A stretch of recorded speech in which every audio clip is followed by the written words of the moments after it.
boy R. Kelly.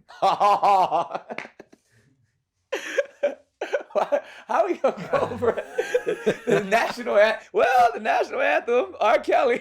He sings. I'm sure he sang it in a few like games. DL said it the best. It's like, I love when DL, he came out and said, man, how can we still listen to R. Kelly's music the same way y'all can still listen to the national anthem? That's a good segue, Vlad. Yep. Shout out to DL, another regular guest on the show. Yeah. One of my favorite people also. That dude is brilliant. Well, you actually came out and said that you now regret working with R. Kelly. Now that I didn't know all that shit. Dead ass. And that's like, even when I was talking to Dave, he's like, you knew. Like, no, I didn't know to the extent. And that's why I said, I blame myself and many others of turning a blind eye, because if I probably would have looked deeper, I'd have been like, yo, this is some fucked up shit. Like, were there any girls in the studio when you guys were working together? But not that I know. Like, this was the weird thing, because the way his studio was set up, it was quarantined different studio. Like, there was times where he'd be gone. I'm like, where the fuck is this dude at? Okay. Where like I'd be in a studio like this by myself for like 12 hours. And like, that's how I wrote Gigolo. Like, I wrote that record, and he was one of them times, I don't know where the fuck he was. I was in Chicago. I'm like, man, I'm tired, like, just sitting around.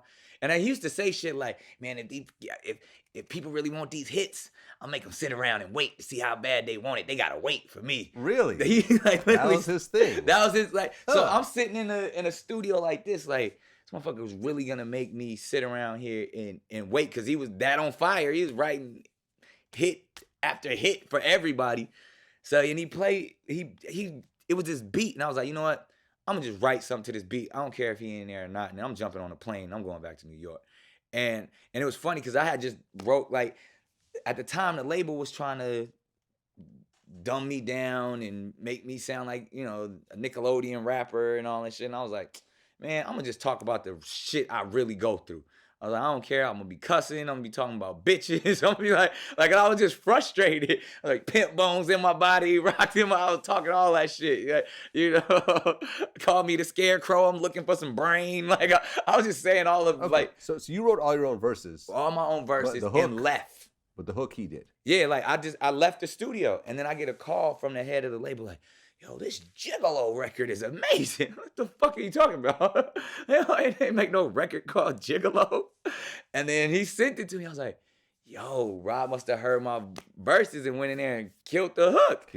And the rest is history. So but to say all of that, I never saw it. Like, when you go to a studio, you don't see anybody else. But it's a big ass building. So yeah. I'm pretty sure, you know, it was people around, but I never, you know. But that's what I think. Like, if I would have saw some little girls in the studio, I'd have been like, I'm out. Yeah, you know what I mean? No, I mean, I've interviewed, you know, Public Announcement, right? You know, who worked with him very closely. And that's why I think it's hard for people to understand, because they thinking like, well, you guys are there, you never seen nothing. But if you know him, you're not gonna see nothing. If you know who he is. Because he keeps everything under control. Everybody that's there, I don't care what capacity you work in, you're only gonna do what he wants you to do. And you're only gonna be involved in things that you need to be involved in. So there was a lot of separation. You know, Okay. We were always separated from everybody else, because we'd be in the studio working on whatever it is that we were working on. And next 2 studios down, it could be somebody else working on an album. It could be, but all under his camp. But it wasn't, oh, let me go over here and say hi to Changing Faces. Oh, let me go over here and say hi to, you know, no, it wasn't that. We go in there, do the job, and then we leave. And yeah, he had bedrooms in the studio and kind of weird, like, sectioned off areas. And it goes back to what I said, that access to excess, where you can just do whatever you want and no one tells you no. Like, even once I started to see, like, I would say, like, the one that broke my heart, man, when I saw the documentary, and I didn't want to watch it, but when I finally watched it and I saw the young lady who, like, on Mother's Day, when the mom went to go get her daughter, and she wanted to go, like, I was like that girl did not want to be there. Like, she wanted to escape. And yeah, but there was a video that surfaced from that same girl. Who basically said that, you know, that she told the backstory of that situation, and she was saying how her mother only started coming around when she stopped giving her money, and her mother said that she had cancer, which wasn't true, and like, you know, like. But I mean, she's still with her mom to this day, though, right? Yeah. Bottom line is, I don't think you can go back to R. Kelly after. Yeah, after all that. I don't think R. Kelly's letting you back into the circle after that whole. But that the whole bottom line situation. is, when you see that type of stuff, and I mean, I know you interviewed the young lady, Lisa Van Allen.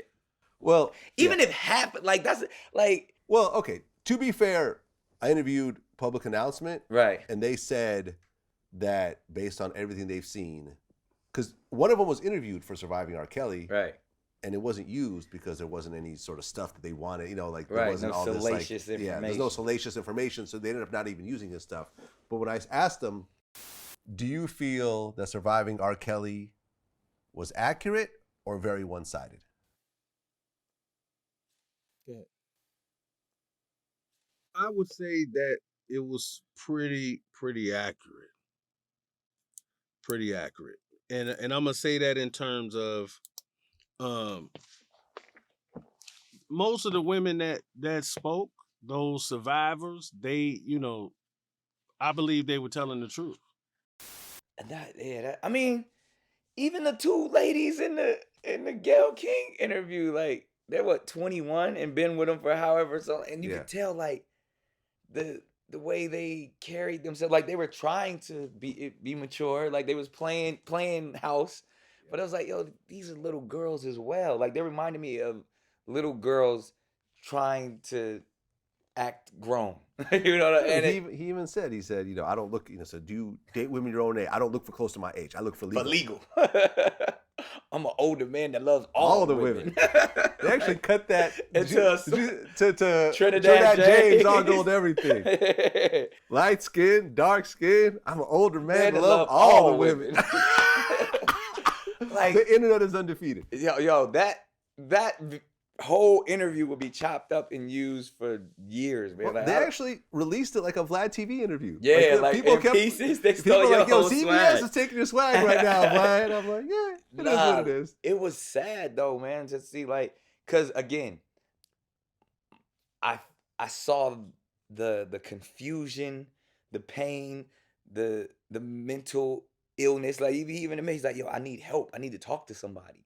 Like, we've as fans, as the public, as the people close around him, we got to take responsibility for letting this man that was super talented operate in a way that was just inhumane at times. Like when the fact that, because I didn't see the tape when we were, you know, when it was actually going on, but now like even in that documentary, the stuff that they show from the tape, like standing over a 14-year-old urinating on her. Mm-hmm. Like we thought that we joked. Dave Chappelle was making jokes about that.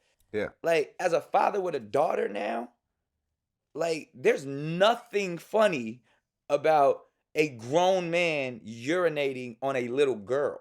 Like, well, there's nothing funny about sexual relations of any sort. Yeah, but that's what I'm saying. Urination or otherwise, right? Like, you know what I mean? But at the time, because it was all speculation and that wasn't speculation. Then why did we let it happen? I saw that tape when it first came out. Why did we let it happen? Well, we didn't let it happen. I mean, why didn't we hang him then like we hang him now? It went to trial, right? It went to trial, and I interviewed Lisa Van Allen, who was in the trial. Right. She took the stand against R. Kelly. Now, the trial begins and you actually are involved in the trial. Right. Okay, so what is your involvement in that trial? Pretty much I just had to identify the people on the tape. I was able to identify them because I've had a threesome with the both of them. So that was pretty much my role.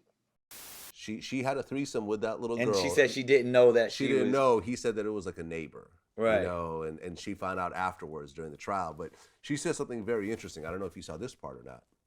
But the parents of that girl in the tape had to be brought into, the police station. Right. So the father had to sit there and watch that tape. He lied under oath because he said it wasn't her. But while he was saying it wasn't her, he was crying. That's what prosecution told me. Wow. You're watching the tape of your daughter getting peed on and you're crying and you're saying it's not her, but you're crying. Keep in mind that the father played bass on R. Kelly's albums before the incident and after the incident. Continued to work with R. Kelly after the incident. And on the week of the trial, that whole family, you know, the parents and the daughter, were on a overseas cruise. So they couldn't be pulled into the courtroom. The whole thing was a calculated move. Is dad going to jail? Yo, can you imagine? How do you sleep at doing business with the man that molested and pissed on your daughter? Like money is just an evil fucking thing, man. Ain't enough money in the world. In the world. Like, that rubs me the wrong way as we sit here. Like,